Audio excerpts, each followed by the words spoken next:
Hi, Good Shepherd Youth. I hope everybody's been having a great week. I hope school is going good for all of you that are attending on campus or virtually at home.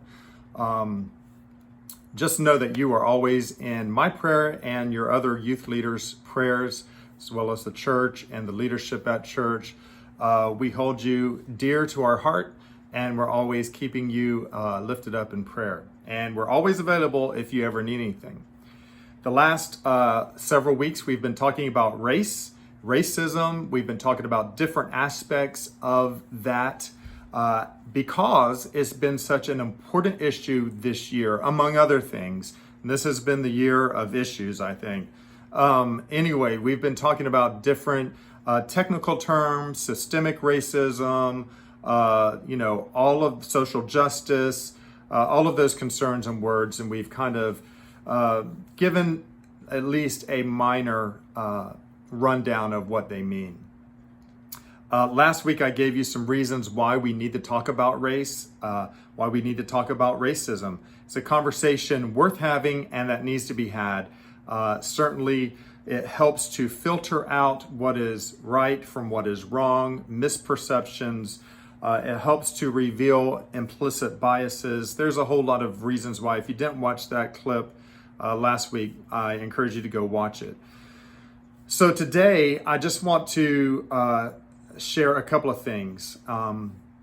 One, as we are talking about racism and injustice and all of the stuff that we see in society that is right for some, wrong for others, I would argue it's wrong for everybody.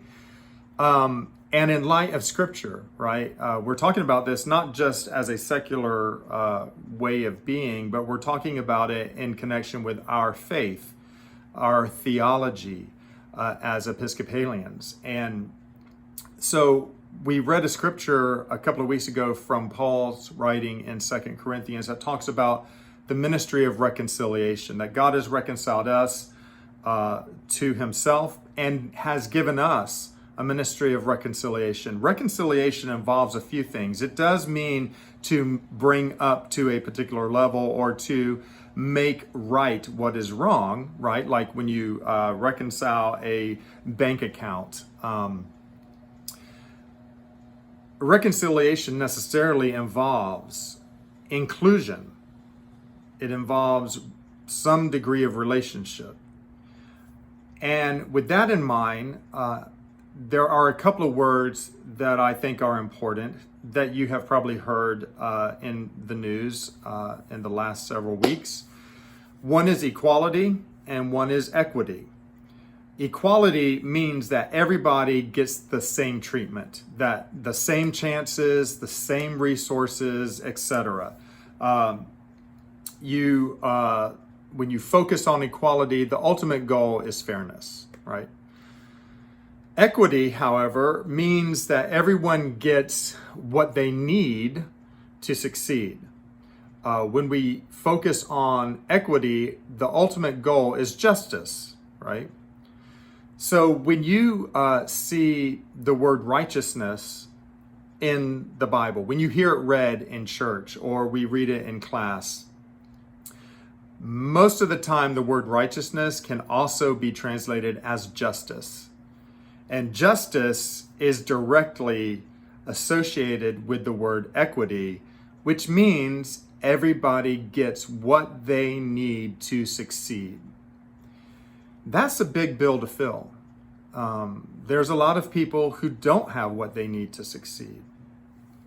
So the question is, how can we fulfill the call that Paul has given to us to be ministers, people of reconciliation, that bring and help to usher in equity, to help people get what they need to succeed, to bring inclusion, right? It's not just, it's kind of like going to a baseball game. You have people who can afford to pay to get in and they're sitting on the bleachers. And then you have people on the outside looking through the fence that can't afford to get in, but they're watching the game.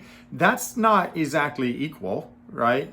And there is some disparity there. I'm just using that as an example to say that all things aren't equal, and certainly equity is something that we need to continue to work towards. So as people who are concerned about reconciliation and inclusion, what can we do either at school, at church, in our community, our families, whatever, to help bring a better balance to life in general for those who don't have what they need, for those who have not experienced equality or equity? Think about that.